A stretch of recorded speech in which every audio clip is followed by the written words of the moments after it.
ሰላም ጤና ይብዛላችሁ። ይሄን ቪዲዮ ሁላችሁም ለብዙ ሰው እንዲደርስ ኮፒ ሼር ሊንክ ሪፖስት እያደረጋችሁ ሁሉንም ይዳረስ። ለምን? ምክንያቱም ኡባ አሳይበያ ነው ሁሉም ሰው ለማየት። ሰላም ጤና ይብዛላችሁ። ይሄን ቪዲዮ ሁላችሁም ለብዙ ሰው እንዲደርስ ኮፒ ሼር። ቦርሳህን ይዘህ መታገልግለ ቤተሰብህን ይዘህ ቀጥታ ወደ ቤት ለምትሄደው መክሊት ማለት እሁድ አሁን አንተ የቃለ ሕይወት ቤተክርስቲያን አባል ነህ፣ አገልጋይ ነህ። በቃ ሱፍህ ለብሰህ ቦርሳህን ይዘህ መታገልግለ ቤተሰብህን ይዘህ ቀጥታ ወደ ቤት ለምትሄደው። ሐዋርያት ቤተክርስቲያን ግን ምግብ አለ፣ ምግብ ትበላለህ። ለመክሊት ተብሎ ማን ያዘጋጀው? ምእመናን። እሺ፣ ቸርች ውስጥ እዛው። እሺ፣ ጥብስ አለ፣ ክትፎ አለ፣ ቆሎ አለ፣ ቡና አለ፣ ውሃ አለ፣ መውደድ አለ። የማይሸጥ ነገር የለም። እነዛን በመላው ኢትዮጵያ ነው የሚደረገው። እነዛ ብሮች ከገጠር ተሰብስበው ወደ አዲስ አበባ ይመጣሉ። ይሸጣል ነው ያ መብሉ ይሸጣል። አሁን መክሊት ካልሰራህ አትድንም።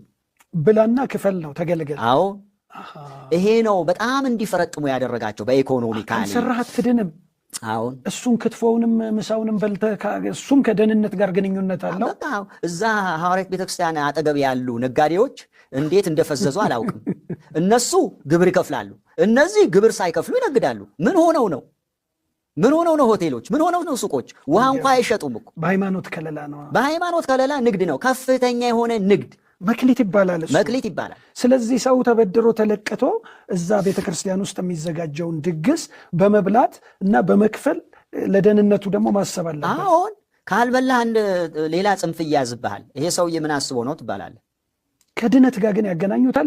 እንደው በእውነት አሁን መክሊት ካልሰራህ አትድንም። አሁን የትኛውን ኮንፈረንሳቸው ላይ አሁን ውጭ ሄዶ ሰው አይበላም፣ እዛው ነው የሚዘጋጀው። ለምሳሌ ዋራ ትልቅ ስብሰባ ነው፣ ሲዳማ ክልል ይርጋለም መሄጃ መንገድ። እዛ ላይ አሁን ድንኳን ተደኩኖ በሬ ስንት በሬ ታርዶ በቃ ትልቅ ገቢ። እንዴ በመኪና ተጭኖ እኮ ነው ብር የሚመጣ ነው ወንድም። ለመክሊት ተሸጠበት።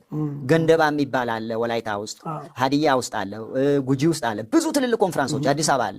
እኒህ መክሊት ማለት የገንዘብ ማሰባሰቢያ ሲስተማቸው ነው። ስለዚህ በአብዛኛው በኢኮኖሚ የፈረጠሙት በዚህ በመክሊት በሚባል ንግድ ነው። በጣም የሚገርም ነው። ስለዚህ አንዲት ሴት መክሊት ካልሰራህ አትድንም። ለምሳሌ የአባቶች መክሊት የሚባል አለ፣ አባቶች በተለይ ያደራጇቸው። የእናቶች መክሊት የሚባል አለ፣ እናቶች በተለይ ያደራጇቸው። የወጣቶች መክሊት የሚባል አለ፣ ወጣቶች በተለይ ያደራጇቸው። ሶስት አደረጃጀት። ይሄ ምንን ከማን የወረሱት መሰለ? ከደርግ። መኢገማ፣ መኢሰማ፣ አኢወማ ከደርግ ነው የወረሱት። ወጣቶች ማህበር፣ ሴቶች ማህበር እና ገበሬዎች ማህበር ከዛ ነው የተወረሰው። አየው።